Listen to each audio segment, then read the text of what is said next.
I've been an artist for, I guess, as long as I remember, as a kid. Well, this particular style comes derives from the Mayan hieroglyphics.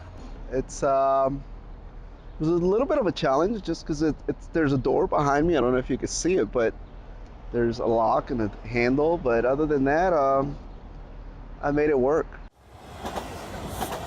I really wanted to make a piece for the people of Washington, D.C. to honor the original inhabitants of this land, the indigenous people.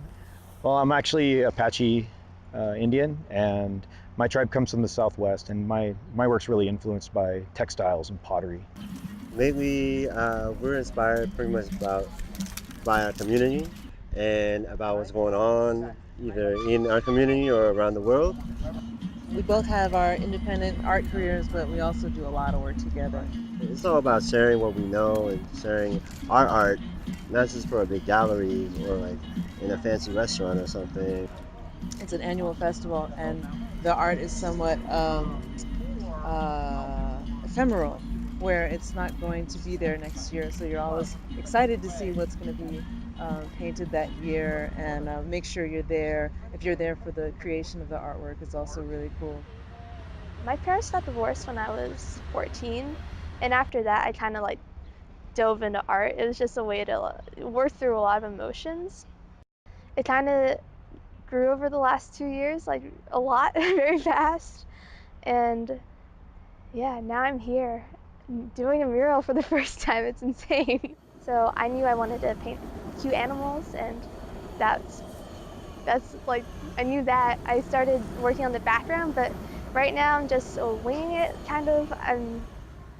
I think it's good to not always have a plan, because sometimes things don't go to plan and then you have to work from there. So it's just good to be flexible with your work.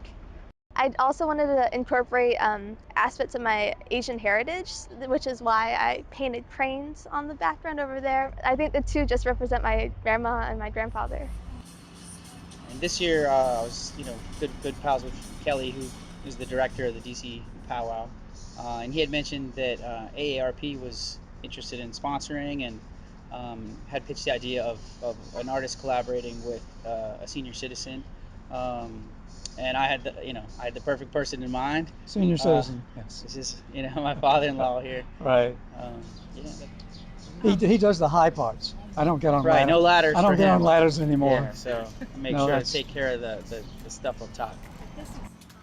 And I have retired about 2 years ago, so I've been taking classes at Montgomery College. I had to have something to do because after 40 years of stress, stopping is difficult. This has given me a real something that I can do and I enjoy very much, is to paint and draw. Stuart had just finished a portrait of Einstein for one of his projects. The idea was to kind of take from that and then kind of put it in a more modern, contemporary style, and kind of collaborate on that aspect. So Einstein seemed like a perfect fit.